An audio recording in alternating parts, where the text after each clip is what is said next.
Kin Live, magazine proche de Kinois. Kin Live, la vie à Kin. Kopesa bino bansango mikolo nyonso nde tinda magazine proche de Kinois Kin Live boyi malamba de kobalandi bansango na mukuse yango yo.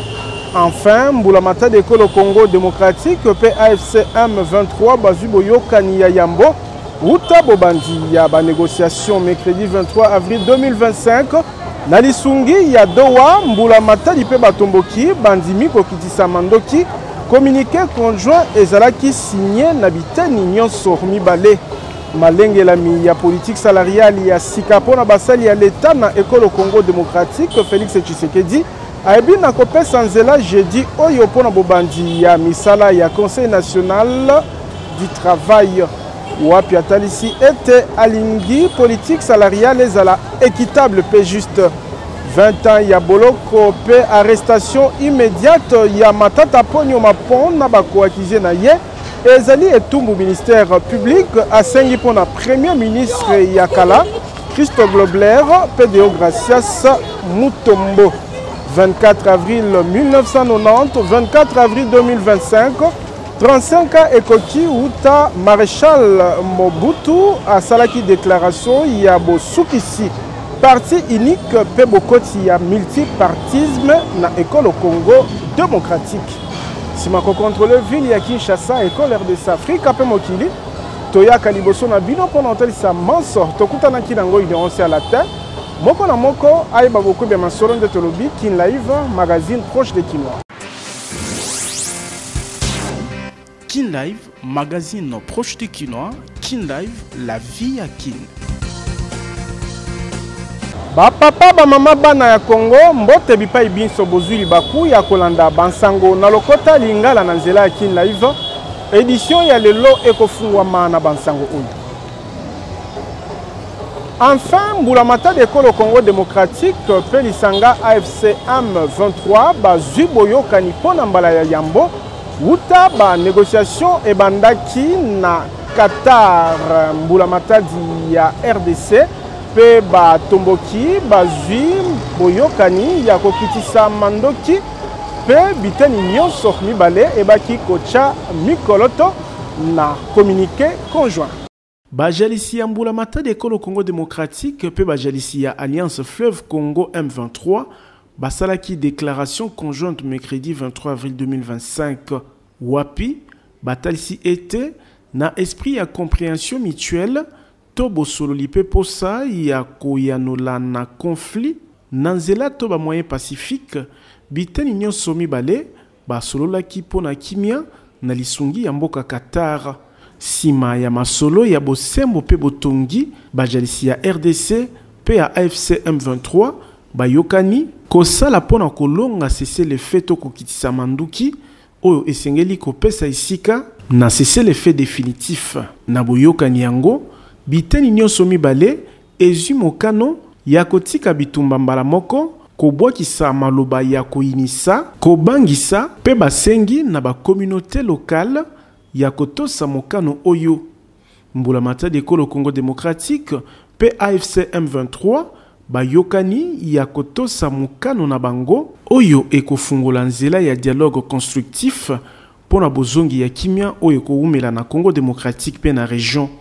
Dialogue yango ekolobela ba cause profonde ya bozangi boyokani pe lolenge ya kosilisa bopotani na est ya Congo démocratique. Bajalisi ya RDC pe ya AFC M23 bazu ekateli ya kotosa mbala moko mikano oyo na eleko nyonso ya masolo kino na conclusion biteni nyonso mibale basengi na peuple congolais bakonzi ya ba église ya kopesa maboko pe kopanza nsango ya elikia ya kimia.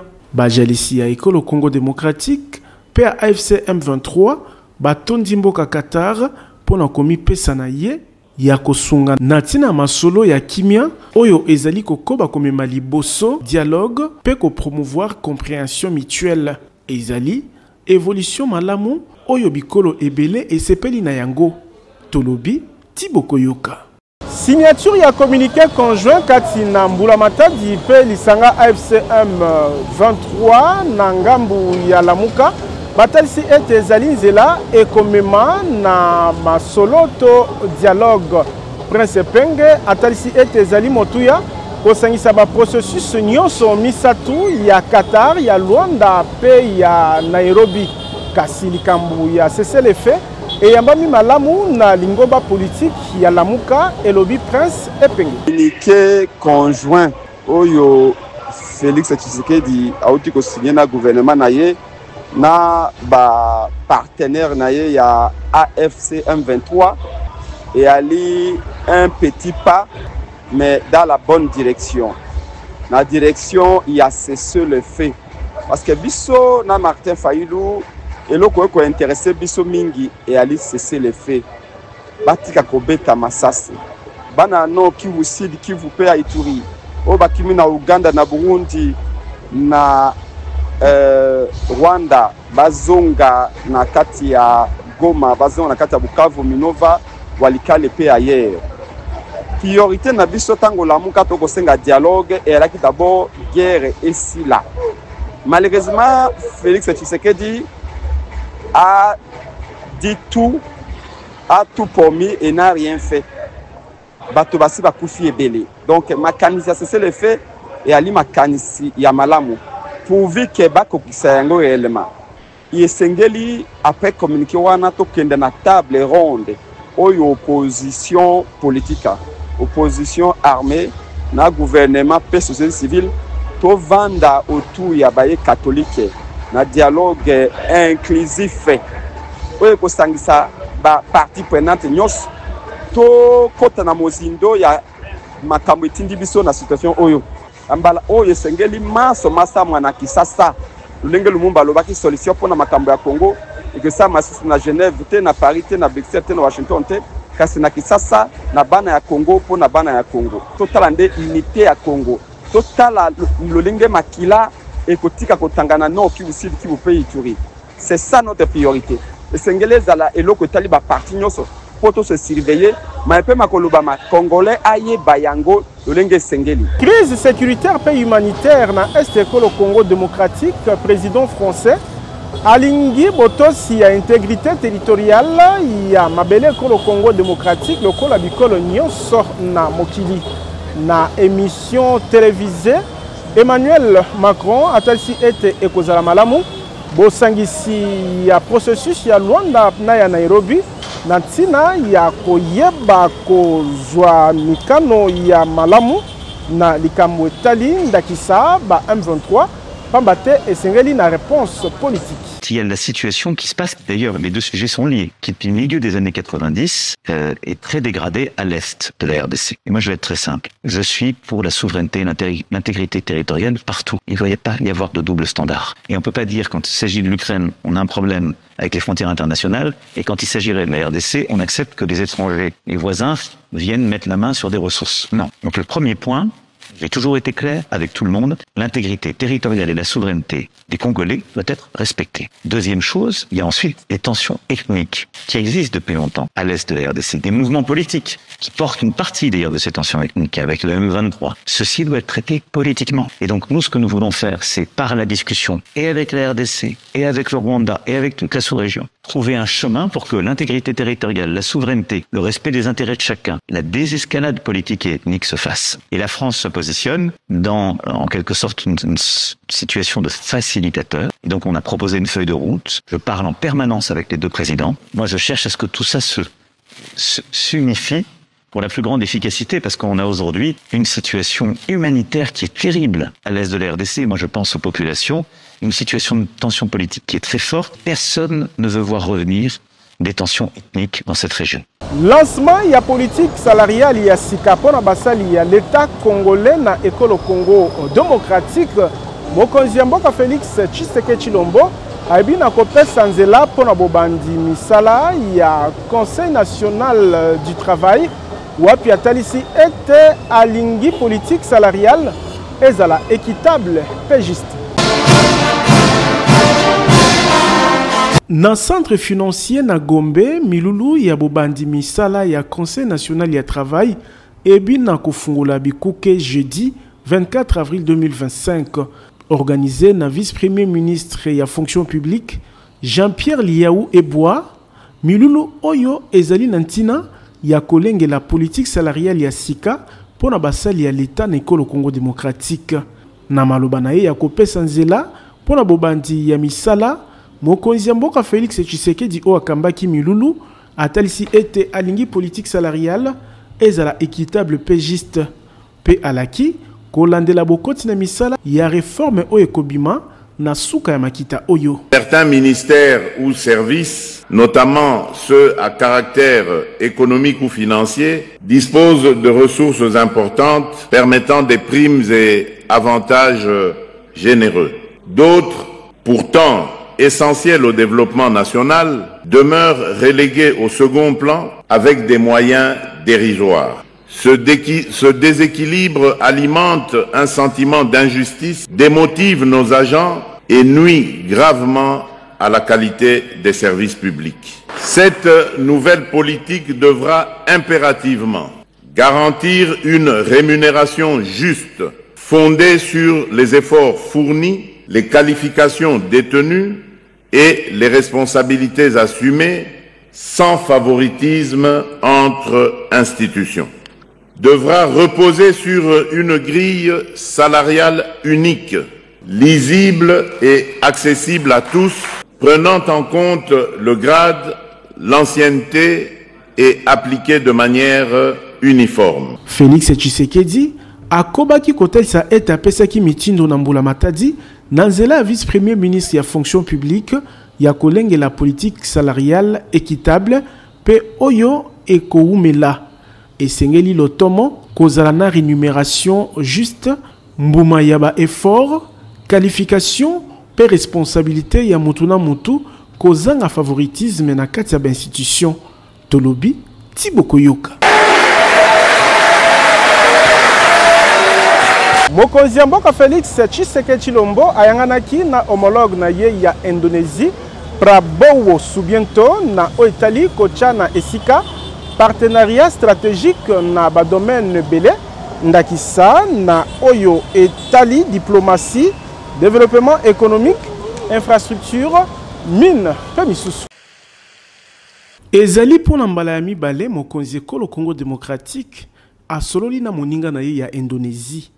Mercredi 23 avril 2025 na visioconférence, Félix Tshisekedi pe Prabowo Subianto balobelaki na molai partenariat kati na bikolo mibale etia mokolo to na pacte ya Amazonie na ekoti na bango ya ba leader forestier ya mokili balingi kokembisa partenariat yango etali coopération économique na mambi ya diplomatie, infrastructure, développement économique, mine, agriculture pe écologie. Ya koyeba ezali ete Indonésie ezali mboka o ezali na économie ya makasi na Asie ya Sud-Est. Président Prabowo Subianto abengisaki homologue na ye Félix Tshisekedi ya kovisite mboka na ye. Ezali na ntina ya kotia na esika coopération stratégique pona kolonga ba défis économiques pe environnementaux. Na libaku ya masolo oyo mokonzi ekolo Congo démocratique alaki kolengela agenda na ye pona kokende ba poso ezali koya na Indonésie. Tolobi Tiboko Yoka. Président Martin Fayulu mokonzi ya lingomba politique eside pe lamuka abin na kopesa jeudi oyo ba hommage ya lokumu na mosantu papa wa Roma François jeudi 24 avril.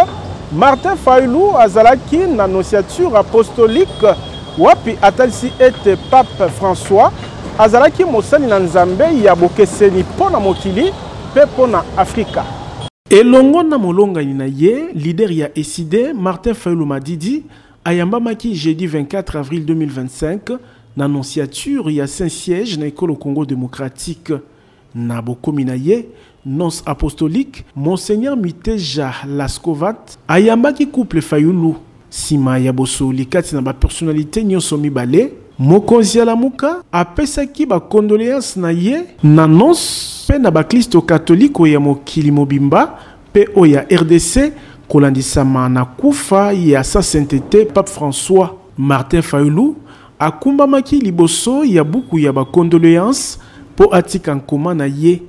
Wapi atalisi ete Pape François azalaki mosali na nzambe ya malamu pona mokili Afrique pe Congo démocratique. Je suis chrétien, vous savez, la mort c'est le chemin de tout le monde, mais je l'ai reçu avec beaucoup de tristesse parce que le pape François était exceptionnel pour le monde, pour l'Église catholique, pour l'Afrique et pour le Congo. Sa venue au Congo en 2023 nous a beaucoup réconfortés. Le message qu'il a donné et au monde entier pour laisser libérer le Congo, libérer l'Afrique, le message qu'il a donné aux Congolais pour dire aux Congolais, voilà, vous avez besoin de réconciliation, vous avez besoin de la paix. C'est un message d'espérance. Donc, cette mort nous a attristés, mais nous disons c'est la voix de tout le monde. Na Vatican, mabongisami ya bopesi ba hommage ya mosantu papa wa Roma ezali kokoba milulu minene ekosukisa matanga ya Pape François ebongisami pona samedi 26 avril 2025 mokolo papa wa Roma akokota mabele tolobi Tiboko Yoka. Matata Ponyo Mapon pe bakoakize na ye bazali ko risquer 20 ans ya boloko pe bokangami ya mbalaka tato arrestation immédiate ministère public ebaki na kopesa réquisitoire na ye na ntina ya bokangami ya premier ministre Yakala, gouverneur Yakala ya Banque centrale Deyo Gracias Mutombo pe homme d'affaires Christo Globler.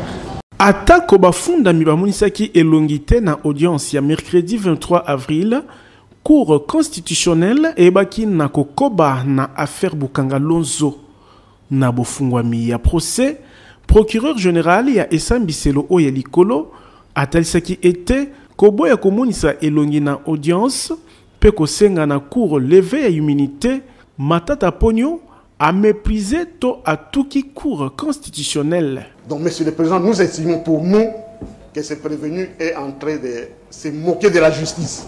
Et ça, comme je l'ai dit, c'est un comportement inacceptable. Le prévenu a été gestionnaire des deniers publics. Il doit répondre de sa gestion. Donc, il ne peut pas aujourd'hui se réfugier derrière l'immunité pour se donner une certaine impunité. Wanayeko Yanola, na président de l'Assemblée nationale, Oyo Asengaki na cour constitutionnelle a régularisé procédure. Président Dieudonné Kamuleta a talsi été Assemblée nationale a koki kopesa mitindo te na justice. L'Assemblée nationale sait très bien que la teneur de l'article 151 de la Constitution ne lui permettrait pas une telle position. L'indépendance du pouvoir judiciaire est consacrée et l'interaction entre institutions doit être respectée. Cet article dit très bien que l'Assemblée nationale ne peut ni donner d'injonction au pouvoir judiciaire, ni intervenir dans un procès en cours. Na réquisitoire et ministère public, a sengi 20 ans ya boloko, pe kokanga mambala moko ya Matata Ponyo, na bako akize na ye. Qu'il plaise à votre haute cour de dire, établi en fait comme en droit, les infractions de détournement de la somme de 15 de Christo Grobler Stéphanus et de détournement de la somme de 80 millions de dollars mis à charge de Verlu Matata Ponyo, Augustin et Mutombo Mwananyembo de Gracias. De les condamner chacun à 20 ans de travaux forcés, d'ordonner leur arrestation immédiate, de condamner en outre les prévenus Matata Ponyo Mapon Augustin et Mutombo Mwananyembo à l'interdiction des droits de vote et d'éligibilité après l'exécution de la peine pour 10 ans pour les premiers prévenus et 5 ans pour les deuxièmes. Mukano Yasuka, cour constitutionnelle, a kopesa yango le 14 mai 2025 ezali koya Tolobi Tiboko Yoka. 24 avril 1990, 24 avril 2025, 35 ans ekoki, Uta Maréchal Mobutu a salaki déclaration ya kosuki sa parti unique pe bokoti ya multipartisme. Liboso ya bakambi ya politique ya eleko wana toloba impair. Le roi d'Isaïr atangisaki mai na misu na phrase na ye, comprenez mon émotion. Congé du mouvement populaire de la Révolution pour lui permettre de se choisir un nouveau chef devant conduire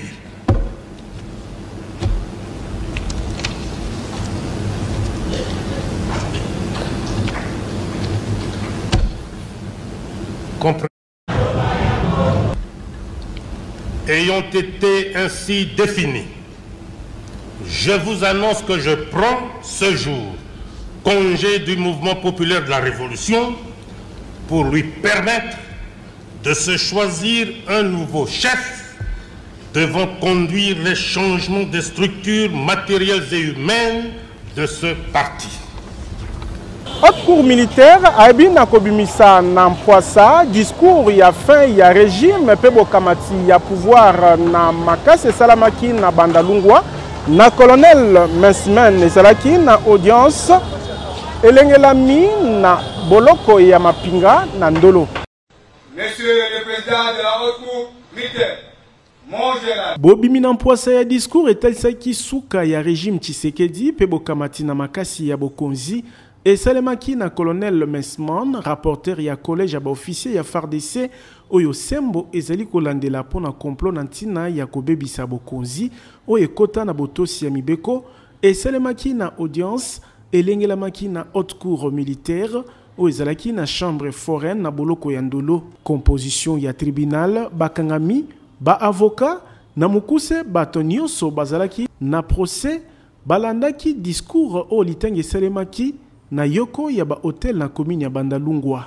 Très grave, faisant état de nouveaux complots des forces occultes pour s'accaparer de notre pays par des méthodes criminelles, le collège des officiers des forces armées de la République démocratique du Congo a décidé de prendre ses responsabilités devant la nation et devant le monde pour défendre et sauver la patrie.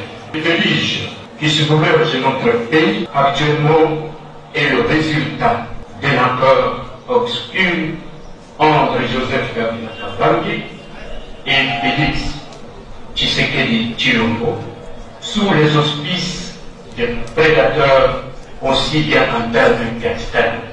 Leur comédie politique, de mauvais goût et leur complaisance. Si ma confrontation y a bakangami oyo bazalaki na kati ya video projeté et salemaki wapi moko kati na bango akamwe lolenge amonani na video. Naza na eloko ya koloba te. Na se retrouver wana na double mission.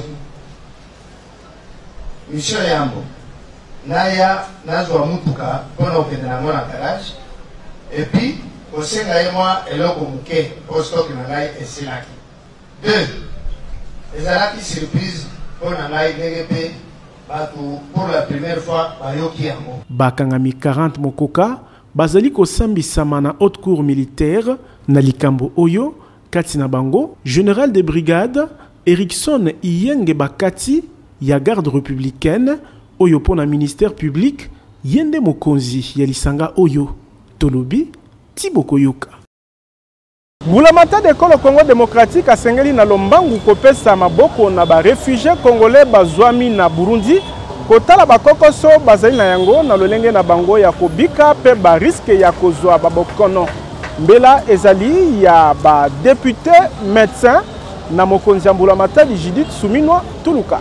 Sima ya kopesa rapport na plénière ya Assemblée nationale mokonzi Mbulamata di Judith Suminwa Tuluka ayambaki mardi na ndako na ya mosala délégation ya 5 députés nationaux médecins pemi balé baponami ya ba circonscription électorale o ezali pene ya ba zone wapi ba déplacer ba utaki sima ya kotambola na kan ya ba réfugiés congolais na Burundi wapi bakendaki kopesa ba soins de santé ya ofele na bandeko bakima bitumba ya M23 na lisungi ya Rwanda ba député baibaki na kotalisa na molai Boale baimboka bazali kobika na rapport balobeli ya peuple congolais bapesi na mokonzi Mbulamata di Judith Suminwa batalisi ete esengeli na lombangu Mbulamata di apesa maboko.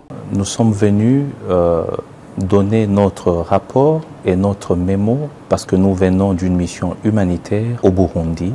C'était pour voir nos frères et sœurs qui sont réfugiés là-bas. Bon, nous avons informé l'excellence Madame la Première ministre en tant que mère de la situation de ses fils et filles, de la manière dont ces enfants sont en train de vivre au Burundi, dans les camps des réfugiés. D'une manière succincte, la situation n'est pas bonne. parce que ces enfants sont affamés. On a des femmes qui sont dans des conditions où elles ont besoin d'une assistance médicale, notamment pour leurs accouchements. Il y a beaucoup plus de maladies et il y a aussi un problème sur lequel on a beaucoup insisté. C'était un accompagnement psychologique de tous nos frères et sœurs qui ont fui la guerre de l'Est. Mokambi, délégation, Dr Léon Kabamba Ngombe, a sepeli na eyano ya première ministre Judith Suminwa. On a eu une vision et une image d'une mère forte, très engagée, avec plein d'amour. Elle nous a rassurés qu'elle a déjà dépêché une équipe pour le soutien de nos compatriotes qui sont là-bas et qu'elle fera le suivi pour que les choses puissent bien marcher et que certains besoins, notamment les besoins prioritaires, soient vraiment résolus. Et tuluku ya ba réfugiés, bakima agression ya mboka na mapinga ya Rwanda na lisungi ya ba M23, basengeli na lisungi to aide humanitaire d'urgence. Tolobi Tiboko Yoka. Koma kola lopango na $1,500 ya pamba kasoko futa be $500 mususu kolanda moke moke soki pe olingi koma patron ba bus ya sika 00 km ezali kopesama na nyongo na ba moto na président Ziko Mukanga. Bolingo ya Congo pe ya bakongolais nde ezali ko caractériser baction sociale pe philanthropique ya président Ziko Mukanga Makila Lumumba o alingi ko mona lisusu locataire pe mobola te na Kinshasa. Koko makolo lopango ezali lisusu lixité pour président Ziko Mukanga a soldé lopango ya 20 sur 20 na $1,500 oyo kuto kofuta $500 ya pamba mususu ekolanda moke moke tala ba kinois pe ba congolais o batimba na ba quartier Mukanga 1 na commune Ntele pe quartier Mukanga de na Menkao na commune ya Maluku pona kopona lopango na ye grâce ya opération koma kolo lopango awa kotonga ndako ezali na facilité pour nyonso eza sur place ba dépôt ya ciment ba dépôt ya mabaya ya ba barre de fer ya ba tol pe ba forage pona kozwa mai ezala ba groupe électrogène ya mbiji pona kosunga misala na bino etambola na lombangu nil par ailleurs na quartier Mukanga de paysage ezali awa lokola kaka na Ottawa na Canada mopepe kitoko mokonzi ya bawewa nyonso ya RDC amemeli bino opération comme patron babus Mercedes Force ya sika 00 km ezali kopesama na $30,000 ya pamba kasi okofuta be $10,000 mususu kolanda moke moke moto ya 2 pneus na $1,300 avance $400 moto ya 3 pneus na $4,500 ya pamba avance $2,000 aux 8 moto na yo mususu kofuta moke moke bongo pona ko améliorer social ya population Ziko Mukanga Makila Lumumba asali 300 hectares ya bilanga pe ebele ya maziba ya mbisi pona kolesa peuple congolais poisson Ziko Mukanga na moins cher olingi o bénéficier na ba avantage nyonso oyo président ya ANIPTNC apesi bino adresse ezali moko numéro 42 ya avenue Victoire na deuxième niveau ya galerie infra quartier Kauka na commune ya Kalamu Tolobi Tiboko Yoka. Mbula libwa to 9 ans ekoki uta papa Wemba mokonzi ya orchestre Viva la Musica azongisaki molimo wana ye na scène na Abidjan na mboka Côte d'Ivoire le 24 avril 2025 mabongisami ya ndenge na ndenge elengelami na musée national ndakisa exposition ya ba photo musique vidéo pe biloko ya ndenge na ndenge papa Wemba asalaki wana ye na bomoi.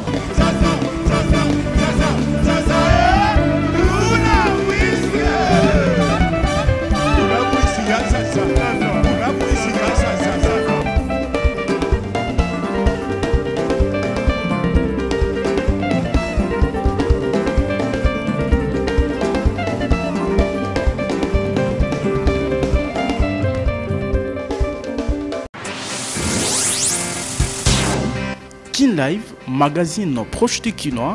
Kin Live, la vie à Kin.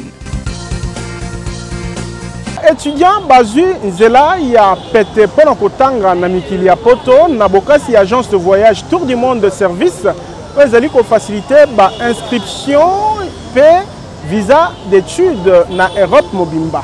Je suis dans l'une des universités catholiques d'ailleurs. Kotanga université na poto ezala na ba institut technique et komi pete pona bana ya Kinshasa pe ya RDC. Pambate mokonzi agence de voyage Tour du Monde Service azalaki na ba différents pays ya Europe ndakisa France, Belgique, Italie, Suisse pe misusu pona ko signer ba protocole d'entente na ba différentes universités ya bamboka o ya Europe pe ba institut technique natina ko faciliter bilenge ezala ba ya école secondaire olingi okende kotanga na poto sans risque ya ko se faire escroquer. Adresse ezali moko agence de voyage Tour du Monde Service po awa okosala choix université yo moko pe agence eko faciliter yo na ba démarche pour na inscription pe obtention ya visa d'études. Soki omonaki pasi na kala lelo temes mobiki si aye kosunga yo mona ya Congo olingi kotanga na poto okende kosala ba études na yo na pete ezala ba bourse d'études. Possibilité ya kozwa yango pe ezali spécialisé dans ko faciliter ba démarche pour na visa. Temes ezali kokoba kufungola champ bino ba yebolingi kokende États-Unis, Canada pour na ba raison ya tourisme pe misusu. L'agence la plus crédible Temes ezali kokoba na mosala ya kosunga ba congolais. Tozali na numéro 5151 ya balabala Kasavubu, quartier Matonge 1 na commune ya Kalamu. Temes mobiki si pona ba démarche ya voyage na Kinshasa. Tolobi Tiboko Yoka. Bokono ya misu na mino komi kozolobiko na bokasi ya Fondation Oila na nzela ya clinique ophtalmologique pédentaire super optique ezomi na Rompwengaba esika bazwaka transport ya Zando. Eloko neloko ezalaka na ngonga nango soki lobi ezalaki milelo ngonga kozolobiko na bokono ya mino pe ya misu ekoki. Po Fondation Oila ememeli bana ya Kinshasa ya basi pe mibali na bakongole nyonso ba matériel ya génération ya sika pona kobikisa bango na nzela ya clinique ophtalmologique super optique o izeli na ba service spécialisé ndakisa ophtalmologie pona kobikisa bokono ya misu ata oyo balembana na ba matériel moderne oyo ba soin ezeli kopesa malokola kaka na mikili ya poto bongo ba lunette tozeli na ba verre progressif double foyer pe simple vision ya ba marque nyonso pe pona ba bourse nyonso traitement ya ba verre photo gré anti-reflet photo max pona ba kumbi mituka ba kumbi wewa ezala ba ebasale la kaba smartphone pe ordinateur ezo salama na super optique et siliwana te mobange na cabinet dentaire moderne pe ezali malade ya minu et sili kozwa lobiko na ba équipement ndakisa fauteuil moderne oyo ovandi netomati na cheval pasi bosana lobiko ezali koya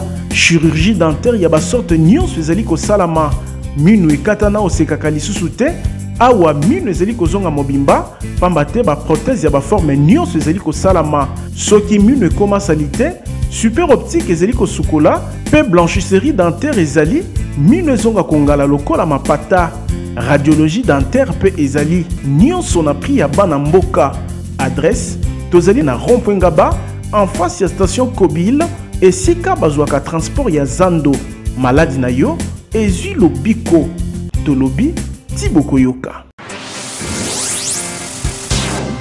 Kin Live, magazine proche de Kinois. Kin Live, la vie à Kin.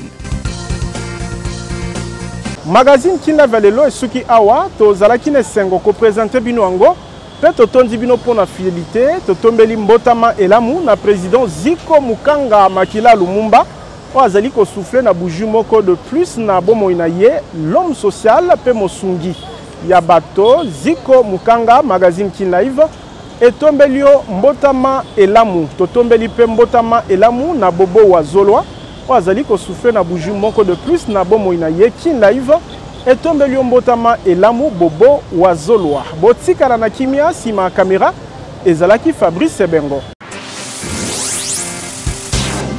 Kin Live, magazine proche de Kinois.